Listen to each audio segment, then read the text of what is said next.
کا موضوع پانی ہے. پانی سے زیادہ ضروری چیز کیا ہو سکتی ہے؟ اس کے بغیر تو زندگی ممکن ہی نہیں. اور جب پانی نہیں ہوتا تو اس وقت ہمیں اندازہ ہوتا ہے کہ اس کی ہمیں کتنی شدید ضرورت ہے. اب زندگی جہاں تک ہمیں پتہ ہے صرف زمین پر ہی ہے. کم از کم جیتے جاگتے لوگ، شعور رکھنے والی مخلوق صرف یہاں پر ہے. لیکن اگر پانی کائنات کے اور حصوں میں ہے تو یقیناً وہاں کوئی نہ کوئی رستہ بنے گا کہ ادھر بھی زندگی جنم لے. تو آج کا موضوع پانی ہے. لیکن اور یہ 3 بڑے سوال ہیں جن پر آج ہم غور کریں گے. پہلا سوال یہ کہ کیا جب زمین بنی تو کیا پانی اس وقت موجود تھا یا زمین کے بننے کے بعد پانی وہاں پر پہنچا؟ اس کا میں کوئی حتمی جواب نہیں دے سکوں گا، لیکن بہت سے اب شواہد ہیں جو اس طرف ہمیں لے جاتے ہیں اور کچھ اس طرف. تو دیکھیں، جب زمین بنی نا تو بہت زیادہ گرم تھی. تو اس وقت اگر پانی ہوتا تو وہ ابل جاتا، خلا میں بکھر جاتا. لہٰذا یہ کوئی سادہ سوال نہیں ہے، اس کے پیچھے ایک بڑی گہری سوچ ہے. مرحلہ بمرحلہ ہم اس کے جوابات تک پہنچیں گے. پھر دوسرا سوال یہ کہ کیا جو پانی زمین پر موجود ہے، کیا اس کا کوئی حصہ یا بیشتر حصہ سورج کے بننے سے پہلے بنا تھا؟ پانی بنا تھا.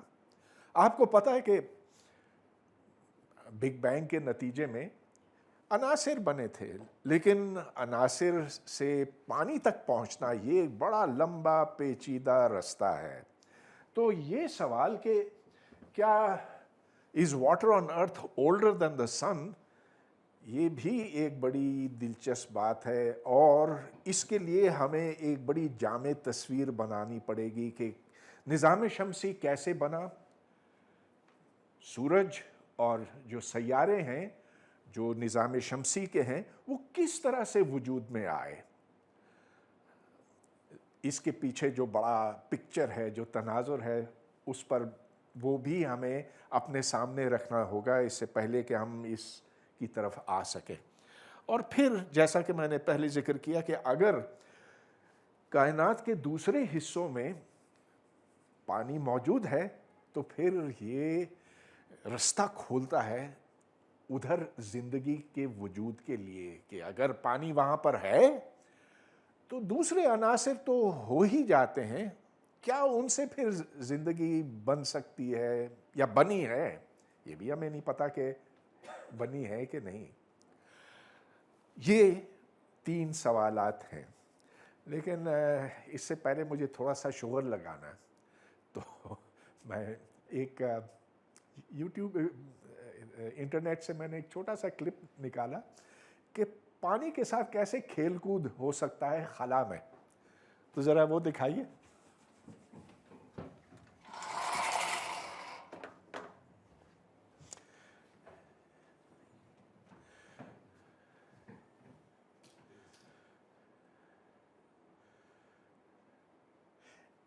یہ انٹرنیشنل اسپیس اسٹیشن میں ہے اور آپ دیکھتے ہیں کہ ادھر چونکہ گریوٹی نہیں ہے، گریوٹی ہے لیکن اس کے اثر کو کینسل کیا ہوا ہے. تو اب ہر پانی کے قطرے کی یہ کوشش ہوتی ہے کہ وہ گولا بنے، اور اگر اس کو ذرا سا بھی چھیڑا جائے تو یہ وائبریٹ کرنے لگتا ہے. اور بڑی ایک خوبصورت مثال بنتی ہے کہ پانی کیا شکل اختیار کرتا ہے اگر کوئی اس کے اوپر قوت عمل نہ کر رہی ہو، خاص طور پر گریوٹی اثر نہ کر رہی ہو. ذرا سوچئے اگر آپ منہ دھونے کی کوشش کرتے تو پھر کیا ہوتا، یا ایک گیلا تولیہ ہو، اس تولیے کو اگر آپ نچوڑیں عام طور پہ تو ایسے ہوتا ہے نا کہ آپ اگر آئیے ادھر آ جائیں، تھوڑا سا آگے آ جائیں کیونکہ سب آگے ہی بیٹھے ہیں، اور ادھر کوئی تکلف نہیں ہے، جس وقت بھی آپ کوئی سوال کرنا چاہیں تو پوچھیں، we are here to discuss anything everything. ہاں، تو اگر آپ انٹرنیشنل اسپیس اسٹیشن میں ہوں اور آپ گیلے تولیہ کو نچوڑیں تو کیا ہوگا اس کا؟ وہ پانی ایسے زمین پہ نہیں گرے گا، وہ پتہ نہیں ادھر ادھر پھرے گا، اور اگر آپ پانی کو یوں اپنے ہاتھ پہ اپنی باہ پہ مل لیں تو کیا یہ گیلا ہوگا کہ نہیں؟ That's a very interesting question. تو water is not always wet. آگے چلیں، ایک اور اس میں ویڈیو ہے۔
ٹھیک ٹھیک، بس یہ چھوٹے سے دو ٹکڑے مجھے دکھانے تھے۔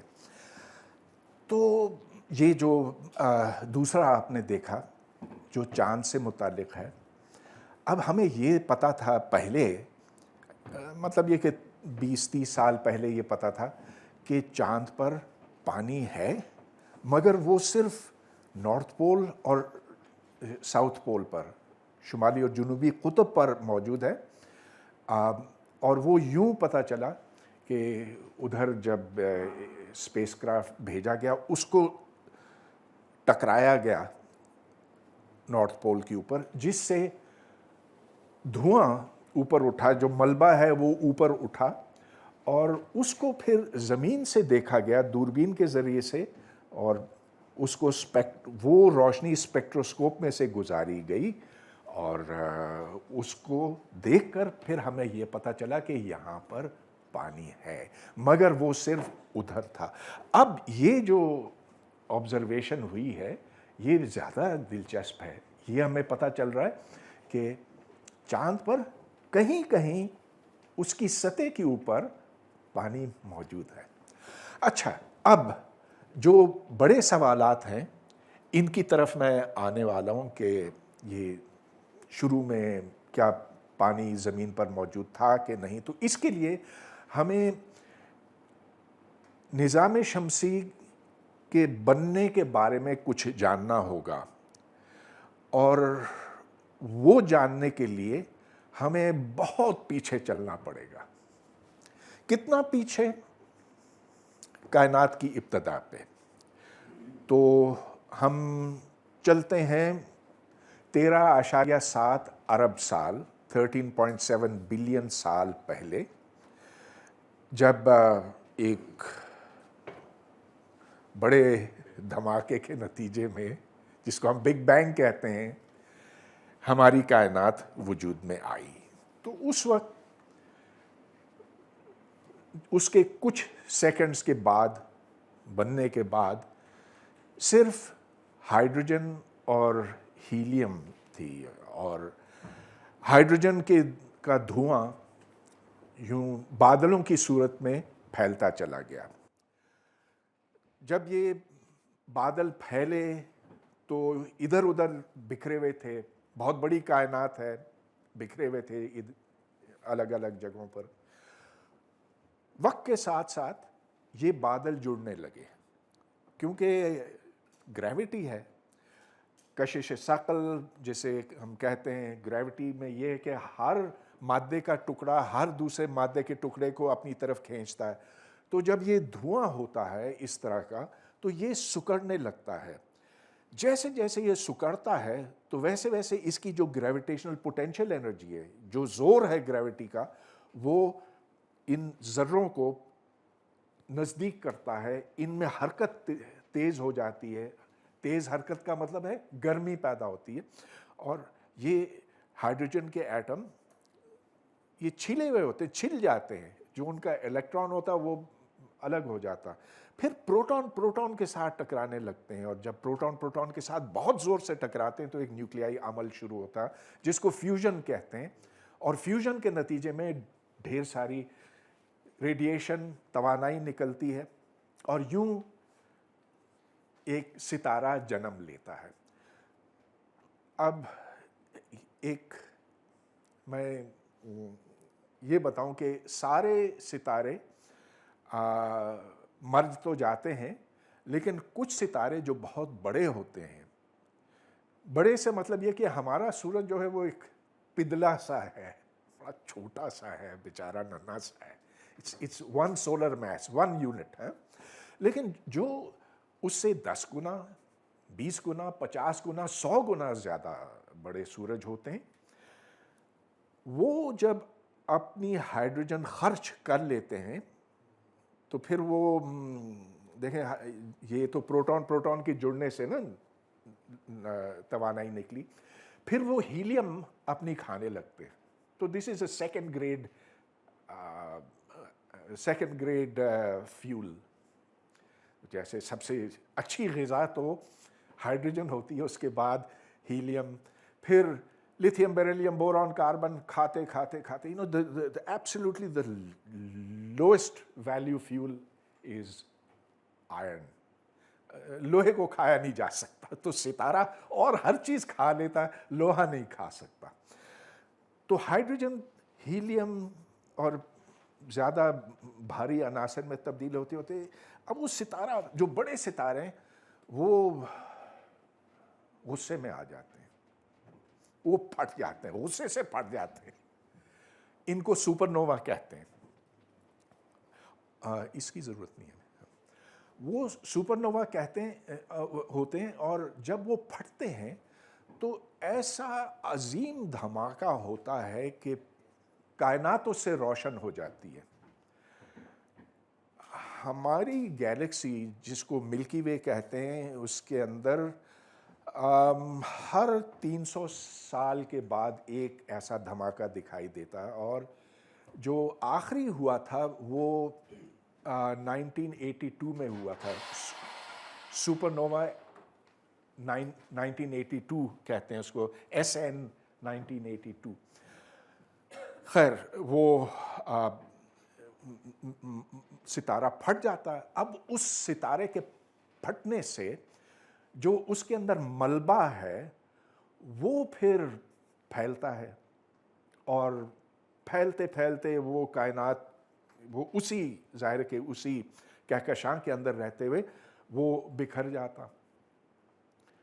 لیکن دیکھیں بکھر تو جاتا ہے, لیکن کچھ وقت جب اس کی سپیڈ کم ہو جاتی ہے تو اس کے جو مختلف کلمپس ہیں وہ جڑنے لگتے ہیں, اور ہمارا سورج اور جتنے نظام شمسی کے سیارے ہیں بشمول زمین کے, وہ اس ملبے سے بنے. So we are literally the remnants of some star that exploded maybe 5 billion years ago. اب یہ ایک آپ سمجھ لیں کہ کاسمک ریسائکلنگ فیکٹری ہے. ایسے ہے کہ ستارہ یہاں ہائیڈروجن گیس جمع ہوتی ہے, پھر اس سے یہ ستارہ بنتا ہے. ستارہ بنتا ہے اور بن کر ایک دوسرا ستارہ بن جاتا ہے. یہ پھر بالآخر پھٹتا ہے and we are back to the same. تو all the stuff in the universe is recycled. تو اس ریسائکلنگ میں جو تو ہمارے سورج، ہمارے نظام شمسی کا جو پیرنٹ سپر نووا تھا، اس کے بارے میں ہمیں کچھ خاص پتہ نہیں، لیکن یہ ہمیں پتہ ہے کہ جب وہ پھٹا تو اس کے بعد یہ ساری چیزیں جو اکٹھے ہوئی تو اس کی شکل کچھ یوں بنی.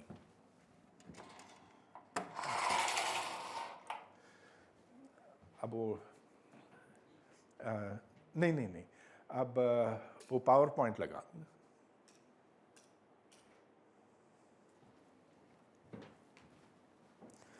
اوکے سو ایک سیکنڈ یہاں. اوکے ٹھیک، اس تک میں آتا ہوں، لیکن یہ میں آپ کو بتاتا چلوں کہ پانی کتنا کم ہے اس زمین پر. یہ تقریباً 6,370 کلومیٹر ہے زمین کے بیچ سے لے کر زمین کی سطح تک، لیکن جو سمندروں کی گہرائی ہے وہ صرف 5 کلومیٹر ہے. تو پانی اتنا زیادہ نہیں ہے زمین پر. یہ نہ سمجھیں کہ کیونکہ سمندر اتنے کہ زمین کے 3/4 سطح کے اوپر ہیں اور کہ وہ بہت گہرے ہیں، 5-7 کلومیٹر گہرے ہیں، کہ بہت پانی ہے. کم ہے ایکچولی. باقی تو سارا یہ ہے. تو یہ سوال اس پر ہم آنے والے ہیں کہ یہ پانی کہاں سے آیا. اچھا، اب اس کو میں ہاں تو یہ اس کا عادی نہیں ہوں تھوڑا. ہاں تو یہ سورج بن رہا ہے.